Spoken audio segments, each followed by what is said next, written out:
hated to see myself with glasses always, you know. And so I remember the first time the contacts were inserted, the doctor took me by the hand and led me in front of a big mirror in the hallway. He said, "Now you can see yourself without glasses." I said, "I look like a bullfrog." That was my response, you know, because the eyes were so irritated. And now I don't see any faces or anything, you know. It's just, in my old age, it has just gotten severely worse. I was in my mid-20s, and I was them for 20 years. And but I was told from the beginning the day would come that my eyes would not tolerate the contacts anymore, because they were thick. Even when the soft lenses came out, they were like almost like hard lenses because of the severe power that they needed, and so they were, you know, they had to be thicker. Mm-hmm. And the day came almost exactly 20 years later. I was married twice, and my first husband was George Pickerainen, but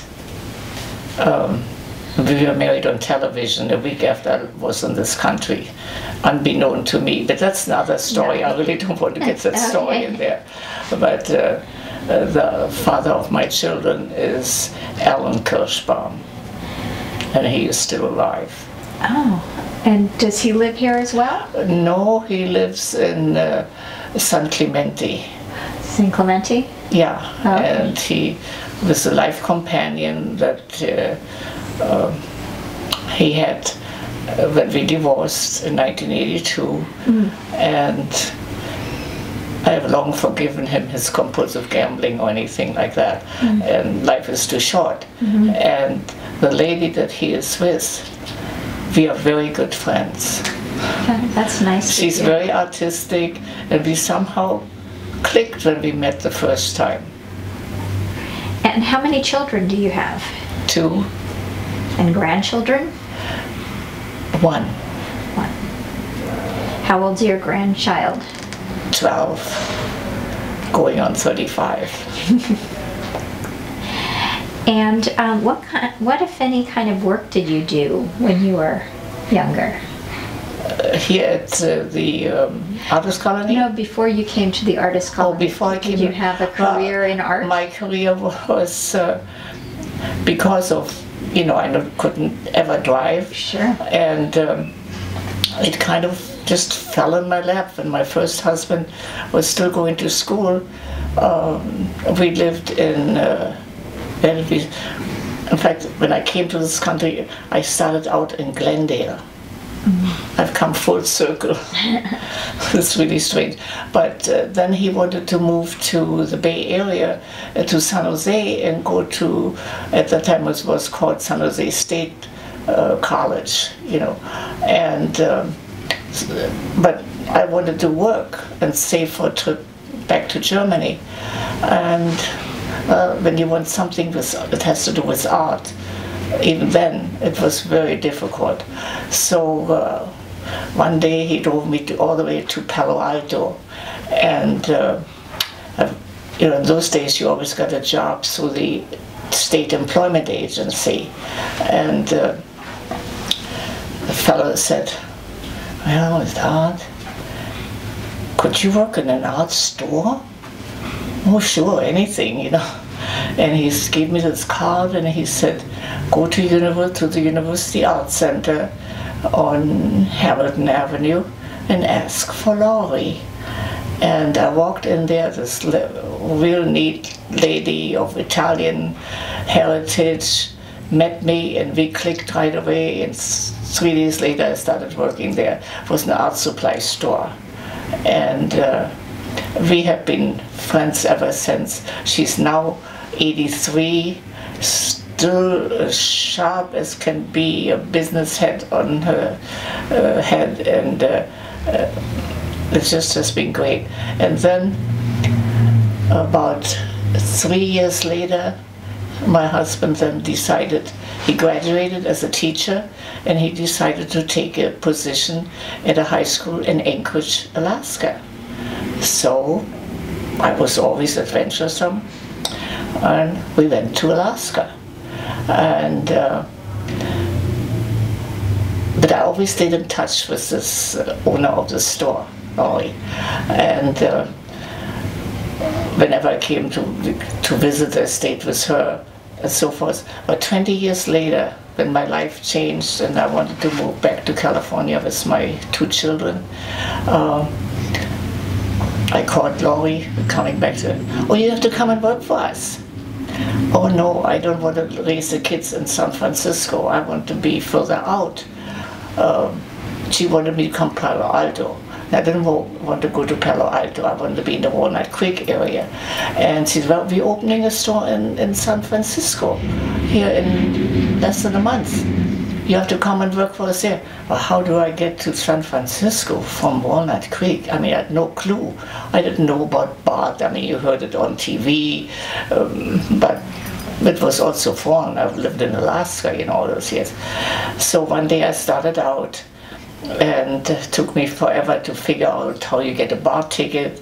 And then I came up at street level at the Embarcadero and asked the hot dog vendor, where's Battery Street? Well, where do you want to go on Battery? 1035. Well, you turn right and you keep walking and walking and walking. I said, oh. And you're doing all this with a stick? Yeah. Wow. And I wore little heels. But at that time, my vision was better than it is today, but I was still considered legally blind. I couldn't see any signs or anything, any street signs, and I always had to ask, And I said, I'm never going to do that. Well, 23 years later, I had done it every day, And, it was fantastic. I felt kind of straight. Oh, in Alaska, I did the same thing. I got into an art store. That's all I've done all my life. And on a much smaller scale in Anchorage. But in San Francisco, I mean, we had a gift department. I became the buyer. And we had a frame department. I loved the frame, custom framing. I built up an art book department. You're right. That would be surprising to find out that you're legally blind when you've worked for decades in an art supply store. Yeah, so, and I learned a lot. I met many interesting people, and it was great. I enjoyed it. Never made a tremendous amount of money, but I was very, very happy. And what is the trait that you most admire in yourself? That I admire that I have a positive attitude. I don't let things get me down too easily.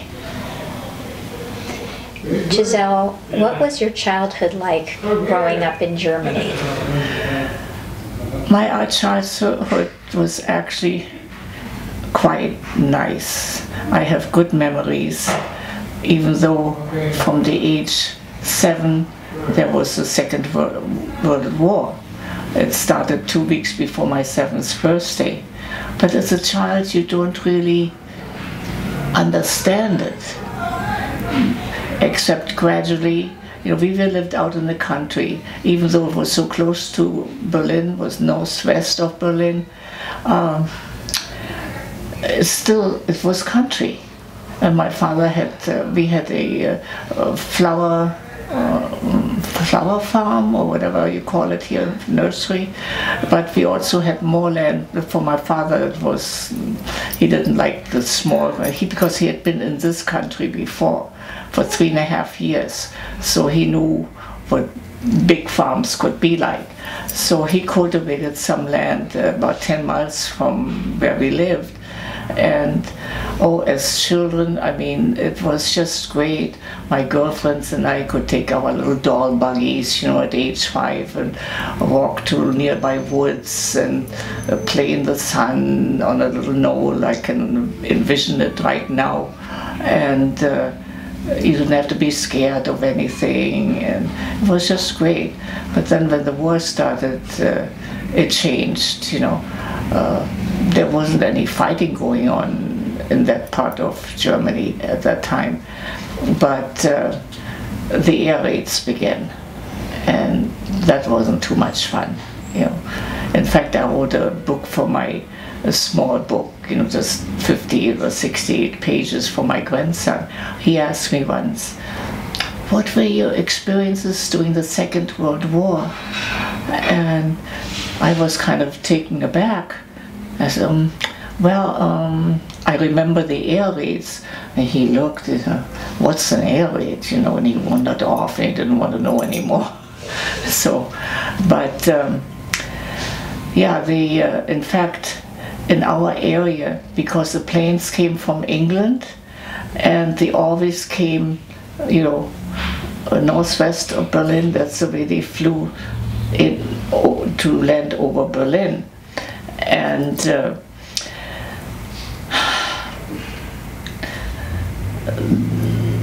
they took fields and plowed rows and put charcoal in there, and it was lit every night when it got dark, so the planes should think that that's Berlin.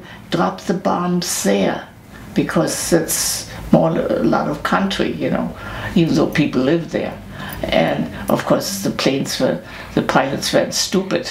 They flew right over it, or they did all sorts of things, like shooting up little small parachutes with something hanging on it that was lit, and so that was also supposed to deter the pilots. Of course, it never happened. You know, they dropped very few bombs around our area, and the artillery was just maybe a half a mile from our house that was supposed to shoot down the planes, and it didn't shoot down very many, you know. Place to travel? Yes, that you've ever been in. Oh, give me a ticket, I go anywhere. I have been in a lot of places. I've lived in Sweden. I hitchhiked also Sweden when I was very young, and also Scandinavia, into Lapland and Finnish Lapland. And what's your favorite holiday? Christmas. And your favorite book? I like, for fiction, I like Jodi Picoult. I like all her writings. You know, The Tenth Circle, and I have had, I think, 12 of her books now that I have listened to. So Gisele, when and where were you the happiest? I was very happy when my children were small. That's a special time. And when my daughter got married, and when I'm with my children, basically. But in general, I have always been happy, you know. There's a little downtime at times. Life isn't always so even. But in general, I consider myself a happy person. And what activities at the Burbank Senior Arts Colony do you most enjoy? I enjoy that there is a lot, I can't really say it camaraderie, but there's always social interaction. If you walk down a hallway from your apartment to go to the elevator, you meet at least 3 people. And unfortunately, I don't recognize them, but people seem to know me by now. And I like what is offered here, the activities, especially the physical activities, yoga and anti-aging exercises, and also that there's like later on today, there's a social hour here, and that there are 2 big art studios here that I can come in when I want to. When there's nothing going on in the studio, I can do my thing, and that's what I enjoy. Can you share any stories about the things you've created or done during your time here? Well, I have, I didn't bring that because it's just or artwork right now. I like to, for the last few years, I've painted with, on a fairly new paper that came out about 10 years ago. It's called Yupo paper, Y-U-P-O. And it is similar to children's finger paint paper. It has a slick surface, but it's not only paper, it has a polyurethane surface on it. So your watercolor or whatever you're using as a color doesn't penetrate into the paper. So it stays on top. And if you do something wild and you don't like it, take it over to the sink, rinse it off, and you have a clean piece of paper. And I discovered I had some acrylic artist inks that were given to me at one point, and I didn't know what to do with them. And I said, well, I'm going to try that. And it worked absolutely fabulous. And I did many, many things. I sold most of them. And well, this is one of them that was done this way. And this is also with the ink. And two of the paintings that I submitted to the show last year were done. This, I think, was one of them that no, this one was one of them. And but I can no longer get these inks, and so I have to find something else. And then I painted on silk a lot, and I bought some silk. I gave most of my tools and supplies away, unfortunately. And I painted silk scarves that I sold, and I still have some scarves, but that are painted. But I didn't bring the big frames. I didn't think there would be any room here. Little did I know I could have stored them here at the Artist Colony in the studio, you know.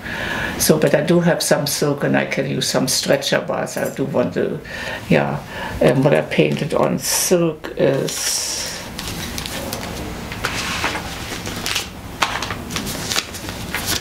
I thought, this is, for instance, one that's painted on silk.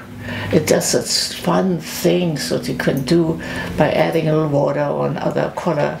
And oh, this award-winning piece on the catalog is painted on silk. And I called the Lighthouse of the Blind in San Francisco. They didn't know anything about it. No, we don't have anything to do with it. And I said, well, I'm going to Google it. I Googled exhibition for blind and visually impaired people. No match. Couldn't find anything. Meantime, I had been at UC Berkeley, where my eye doctor sent me to, and there was a social worker or whatever she was. She always asked questions if she could help in some way. And I called her. She must know. And she said, no, I never heard of it, but I will find out for you. A couple of days later, she called me.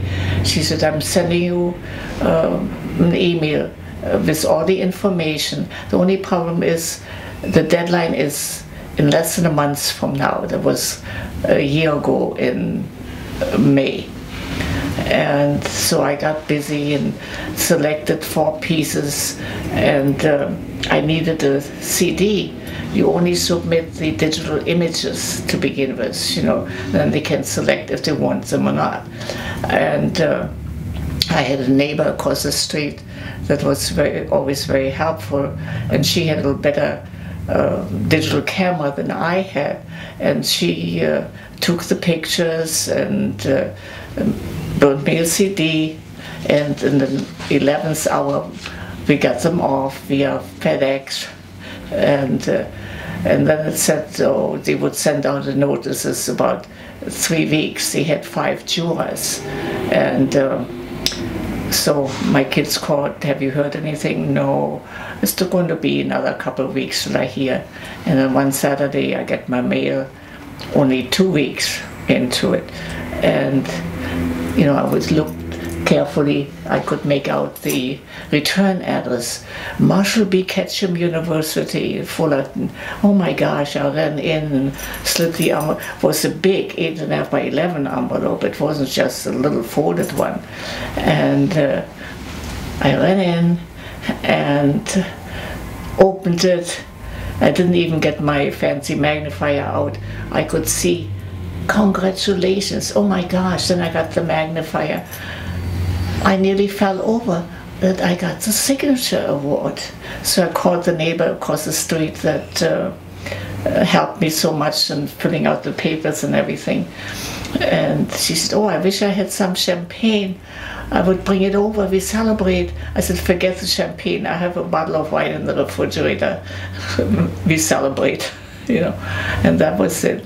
And it was really, I really felt just fantastic, you know. As I say, I think I flew up to the ceiling and stayed up there for at least 2 weeks. So that's the story of my award. And then I called, it was Saturday afternoon, Monday morning, I called the university and talked to the director. She said, oh, I knew you would call me, Gisele. Oh, it's only the first year that you're with us, and you don't know what it entails to get the signature award. Your picture will be on the cover of the catalog and on different things, and we put out a calendar that we give out to our big donors, and your picture will be on that. So then I didn't get a catalog, a calendar. So I called, you know, have you put, oh, we just got the calendars, we sent you a couple. But that year they didn't put any pictures on it was just a striped color cover. So, yeah, that was really exciting, you know. If you could step into a time machine, where would you go and why? If I could step into a time machine and go anywhere, I would like to go to Mars and explore everything new. To me, that would be exciting. Well, thank you so much for spending time with us today. We're going to take some pictures of your art and let you go and enjoy the rest of your day. I really appreciate your sharing with us.